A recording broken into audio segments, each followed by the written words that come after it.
Es momento de dar la bienvenida a nuestros siguientes invitados. Sandra Noguera, gerente de la Capro, y también la acompaña Miguel Chávez, encargado de estadísticas de la Capro. Vamos a hablar un poco acerca de cómo está en el sector datos de la molienda y también lo que hace a este proyecto de ley de fomento al biodiesel. Bueno, cómo están las cosas actualmente. Y ya vamos a compartir esto en esta entrevista. Sandra, gracias por venir nuevamente. Gracias por el espacio, como siempre. Edgar, un placer estar otra vez con ustedes en el piso. Bien, y recibimos también a Miguel Chávez, que ya también es un amigo de la casa, que comparte siempre con nosotros datos bastante interesantes del sector. ¿Cómo estás, Miguel?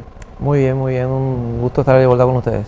Bien, Sandra, para poder, digamos, actualizarnos y hacer un poquito un recuento de lo que hace al tema de la ley del fomento a biodiesel, para que podamos interpretar un poco y cuál es la visión que ustedes tienen también de todo esto, ¿no? Si nos podrías explicar. Bueno, en términos generales te voy a decir que todo valor agregado para nosotros es importante y es fundamental para ir integrando un poco toda la cadena y creciendo verticalmente, ¿verdad?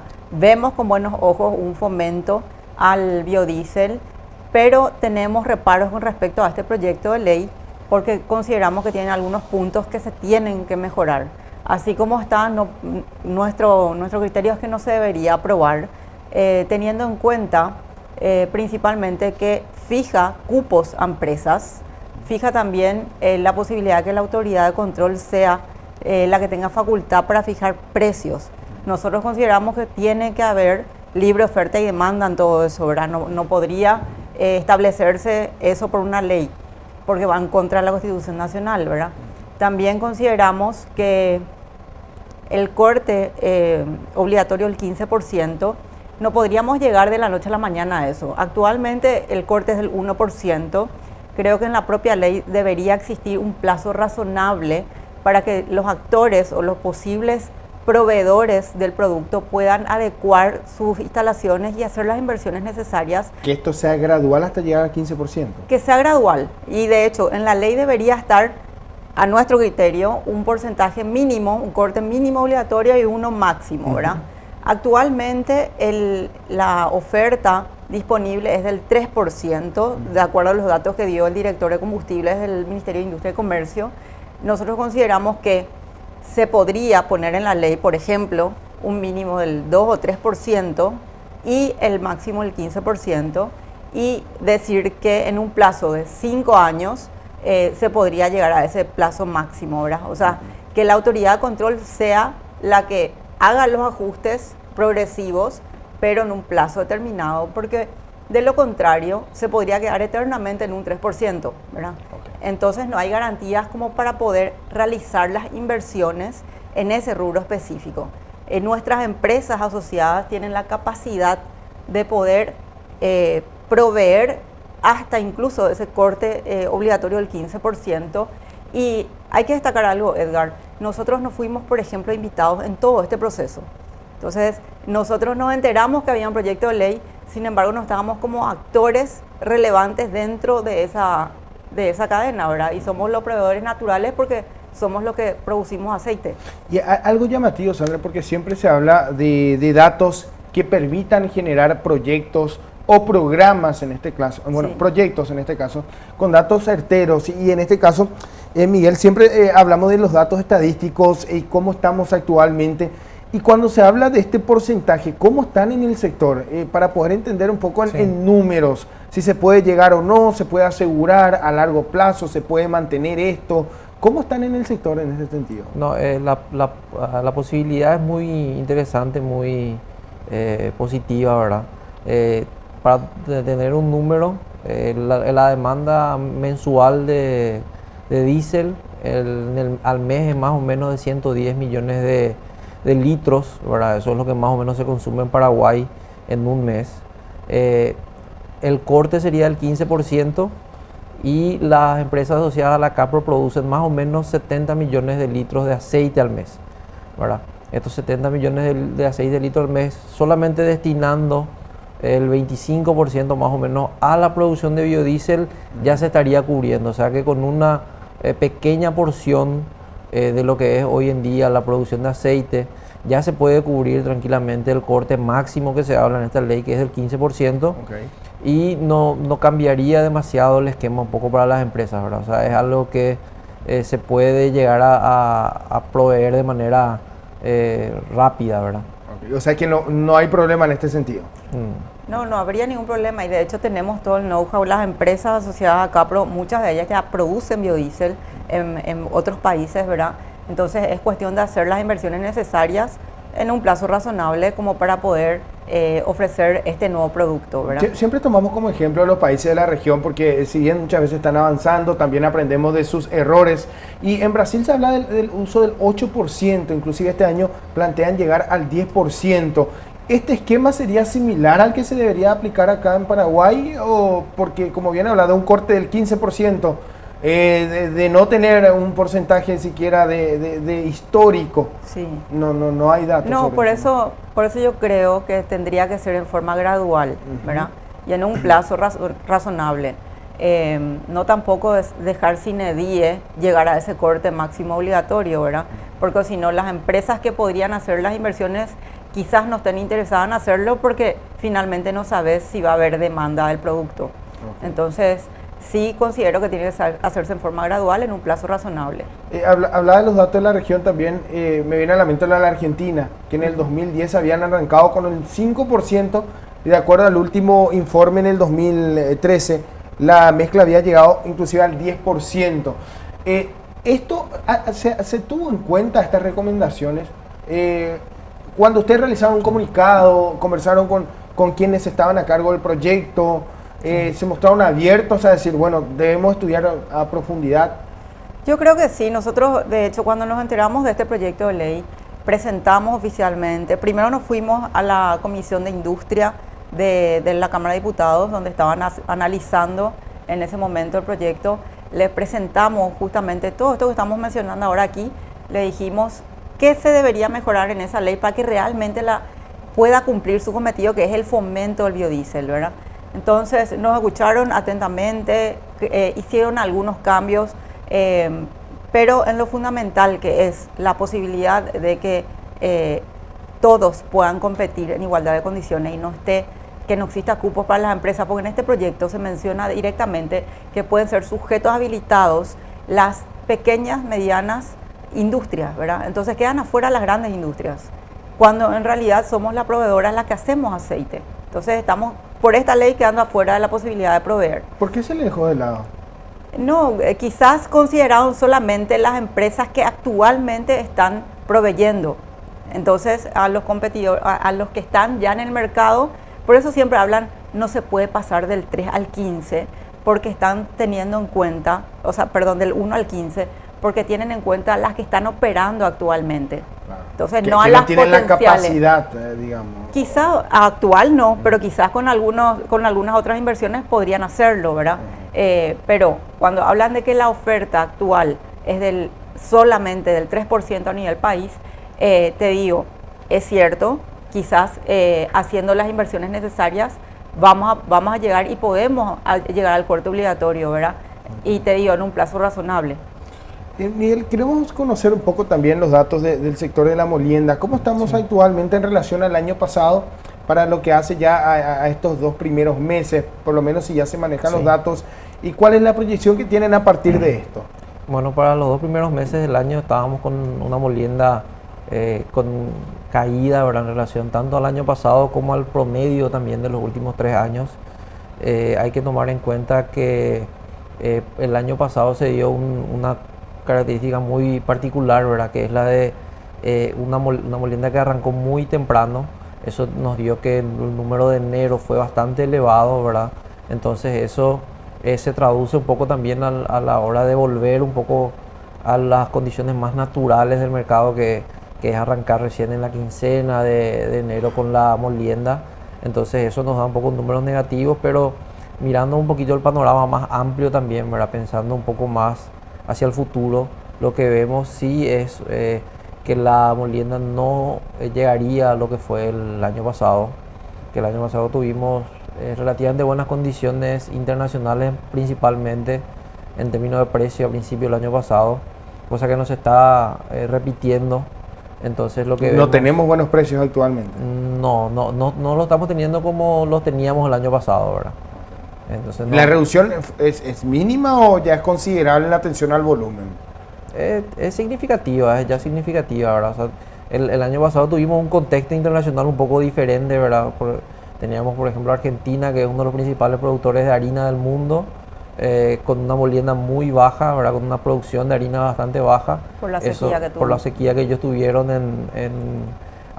y se notó principalmente a principio de año, ¿verdad? Después ellos como que fueron también importando granos para cubrir un poco esa falta de producto que ellos tenían ahí, ¿verdad? Incluso de nosotros compraron más de 4 millones de toneladas, ¿verdad? O sea, en Argentina compraron más granos de lo que incluso nosotros procesamos acá.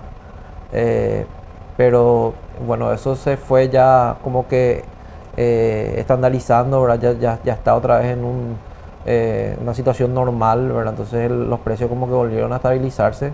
Entonces a eso se suma un poco que la campaña sojera tuvo algunos inconvenientes con el clima, ¿verdad? Lo cual impacta un poco en la calidad del grano que se muele. Entonces eso, para corregir algunos de estos defectos de calidad, las fábricas tienen que reducir un poco el ritmo de molienda que normalmente manejan, ¿verdad? Eso hace que, mirando un poquito más para adelante en el largo plazo, ¿verdad? O por lo menos en este año, vayamos a estar un poco por debajo de lo que tuvimos el año pasado. ¿En qué porcentaje sería esto, Miguel? ¿Se maneja ya un porcentaje en lo que hace a la diferencia? ¿Y esto qué impacto podría tener? ¿O todavía es muy prematuro hablar de eso?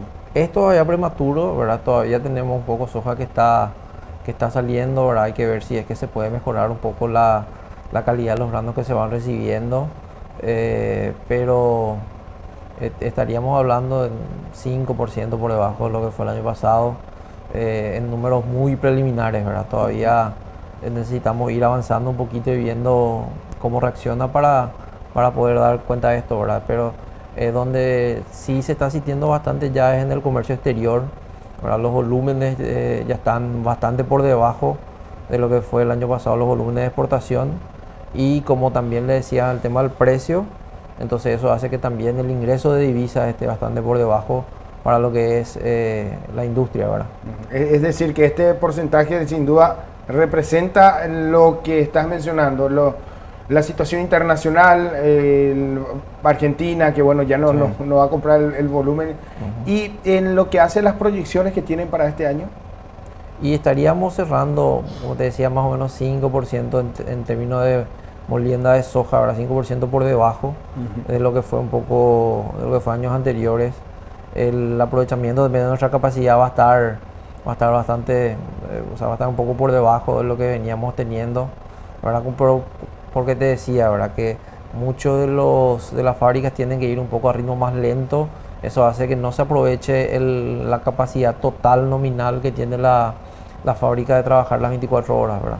En los informes leíamos de 310.000 toneladas aproximadamente de soja, lo que representa aproximadamente el 7%, que ya justamente de acuerdo a los detalles que nos estás dando, representa un poco esto de acuerdo a las proyecciones que tenían, no los tomó de sorpresa, de acuerdo a las condiciones que tienen en el mercado, y se espera todavía que esto mejore, de acuerdo a cómo está el mercado, o va a continuar así. La situación no tomó de sorpresa porque era algo que se estaba esperando, ¿verdad? Se esperaba entonces. Se esperaba un poco ya la reducción de la molienda en comparación al año pasado, principalmente al hacer la comparación del interanual en los primeros meses, porque el año pasado tuvimos ese factor, ¿verdad? Que fue el arranque tempranero, que no se da normalmente, que uno mira el número de enero 2018 y compara contra años anteriores, incluso este año, y ve que hay una diferencia importante, ¿verdad? Eso, o sea, que hubo una reducción del ritmo, como bien decía, de acuerdo a la calidad también del grano. Claro. Así mismo. Ok. Y Sandra, volviendo al tema de la ley justamente que se quiere, bueno, el proyecto que todavía debe ser analizado, ¿cuál podría ser la repercusión? Bien decía que ya se cuenta con la capacidad de poder, digamos, abastecer. ¿Esto no va a significar, digamos, un aumento? Estamos hablando de no sé si decir en montos, pero puede tener un impacto para el sector, o ¿por qué los dejan de lado? Para poder entender. No, va a tener un impacto positivo. O sea, si se llega a un corte obligatorio alto, ¿verdad? Creo que la balanza comercial de Paraguay se va a equilibrar también, ¿verdad? Vamos a importar menos diésel, pero vamos a tener un producto nacional acá que vamos a tener la posibilidad de ofertar y va a tener mayor valor agregado los productos que hacemos acá localmente, ¿verdad? Entonces, desde todo punto de vista, dar mayor valor agregado a lo que vos producís siempre va a ser positivo para el país. Como están en el sector, me imagino que también ven la fortaleza y debilidad de poder realizar esta mezcla, porque hay muchos sectores que también se oponen, porque dicen que esto, bueno, finalmente podría tener una repercusión en las maquinarias, en la aplicación en los vehículos. Existen datos inclusive, y tenemos experiencias de otros países de que ya esto viene siendo utilizado, ¿no? Sí, yo te mentiría si te digo cuál es el corte máximo obligatorio en los países y qué repercusión tiene, ¿verdad? Okay. De acuerdo a lo que a mí me comentaron, es con las innovaciones que cada vez tienen las maquinarias, todos los equipos, no habría ningún problema y se podrían adecuar a este corte obligatorio, ¿verdad? Eso es lo que los técnicos especialistas me dicen a mí. Lo importante es destacar que están dadas las condiciones para poder proveer. Pero lo que se busca, y reitero esto, que ibas a agregar algo. Sí, todavía no están dadas las condiciones para que se dé esto. O sea, para que se dé una inversión en el rubro de biodiesel, tienen que existir sí o sí reglas claras y tienen que estar a través de una ley. Entonces, tiene que haber garantías para el inversor, ¿verdad? Si yo no sé si de un corte, que el actual es del 1%, llegaríamos a un 10 o un 15%, poner el corte máximo obligatorio que quieras, ¿verdad? Si no tenemos la previsión de que vamos a llegar en un plazo razonable a eso, nadie va a estar interesado en hacer las inversiones necesarias como para poder ofertar ese producto. Claro, porque tendrían un futuro incierto. Exacto. Entonces, lo que necesitamos es un plazo, necesitamos un mínimo en la ley, un plazo para adecuación gradual y no llegar de la noche a la mañana a eso, ¿verdad? Y también la ley, por ejemplo, prevé en el proyecto un fondo de sustentabilidad que se va a aplicar un 15% por cada litro de biodiesel comercializado para, en teoría, hacer las fiscalizaciones de que se esté cumpliendo con el corte obligatorio. Es un fondo para que la autoridad de control tenga la posibilidad de fiscalizar. Para nosotros nos parece excesivo un 15% sobre cada litro, ¿verdad? Eso va a encarecer el producto. Entonces, podría afectar dentro de la estructura de costos. Exacto. Entonces, y aparte, un 15% para un fondo de fiscalización nos parece bastante elevado. Nosotros habíamos sugerido en todo caso que si van a crear ese fondo no pueda acceder del 1% lo que se destine, ¿verdad? ¿Cómo va a seguir esto? ¿Van a insistir? ¿Fueron recibidos? ¿Tienen una cita marcada con autoridades? Nosotros lo que hicimos fue, primero también nos reunimos ya con la ministra de Industria y Comercio y su equipo, le presentamos la misma nota que le presentamos a la Cámara de Diputados en la Comisión de Industria, le presentamos a ella con todos los argumentos de lo que sería una ley que realmente cumpla con el cometido fomentar, ¿verdad? Y también le presentamos a las otras comisiones dentro de diputados que están analizando el proyecto. O sea que todavía está en veremos. Entre tanto no se analice esto, también van a estar pendientes. Súper pendientes y acompañando lo que sea necesario. Sobre todo, nosotros queremos que nos tengan como referente, como proveedores del aceite, queremos que nos tengan como referente para toda la información que sea necesaria para hacer una ley adecuada a nuestra realidad. Eso es lo único que pedimos al gobierno. ¿Qué es lo que resulta llamativo también, que no hayan formado parte de esto? Lo que pasa es que como está el proyecto de ley, está dirigido a pequeñas y medianas industrias, nada más. Y creo que son a las que actualmente están proveyendo ese producto. Y la idea es que se abra esto para que puedan entrar todas en competencia. No, debería ser así, ¿verdad? Bien. Eso está garantizado en la Constitución Nacional al menos. Muchísimas gracias, Sandra, por acompañarnos. Miguel, también por darnos estos datos estadísticos bastante interesantes sobre cómo está actualmente el sector. Sin duda, esto también nos ayuda a entender de qué manera vamos avanzando, si estamos bien, si estamos mal, y cuáles son las condiciones que se tienen en el mercado. Gracias por venir. Gracias a ustedes por la invitación de siempre. Gracias, Sandra. Y bueno, ya agradecemos nuevamente tu presencia porque sabemos también de que siempre están pendientes y compartiendo con nosotros esta información relevante para los televidentes. Gracias nuevamente. A las órdenes.